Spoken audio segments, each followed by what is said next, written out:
ita pensei tá assim importante para nós como Ministério de Turismo queda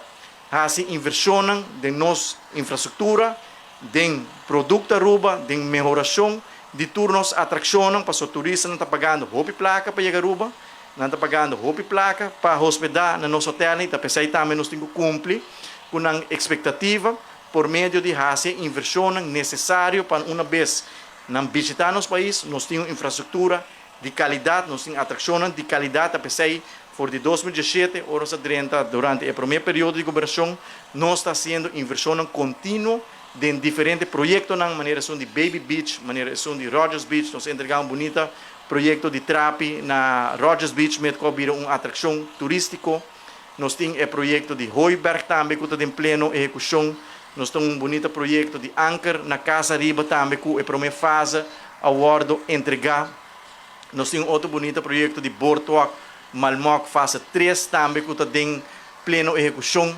Nós anunciamos recentemente um outro bonito projeto de beautification de Eagle Beach e assim nós demonstrar compromisso para que essa inversão em cooperação com o Ministério de Turismo, a Aruba Tourism Authority e também o fundo de TPIF, para assim nós garantizar que nós temos um produto de qualidade, para se nós mira o resultado de nosso turismo, isso aqui demonstrar que tem confiança em visão, tem confiança de manejo e isso aqui naturalmente ajuda crescimento econômico para criar oportunidade nova, criar cupo de trabalho e criar entrada para o governo de Aruba também. Que me quero agradecer membro da imprensa presente ao ainda para a sua presença, agradecer senhor Molina também para a sua presença ao ainda, senhor Rudy Richardson que sempre brinca para o desenvolvimento de Pariba de Brugge, para sempre nos invite para o seu recorrido, para o seu hobby viaja, ela para que não, ela para dencaia e ela luta junto com o colega Molina para ter um desenvolvimento e nós como governo a demonstrar a confiança por meio de busca e fundo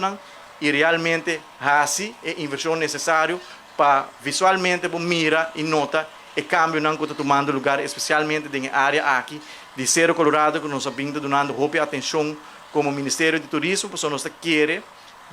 desenvolvimento turístico também de Pariba de Brugge e nós demonstrar isso aqui que nós estamos vindo com o primeiro hotel e se preparar em inteira área para não somente nos local, mas também para todos os turistas que também se uso de inteira área aqui e também também nós decidimos de projeto aqui também para ampliar o beach, tendo em conta que o mais volume de gente para a área aqui.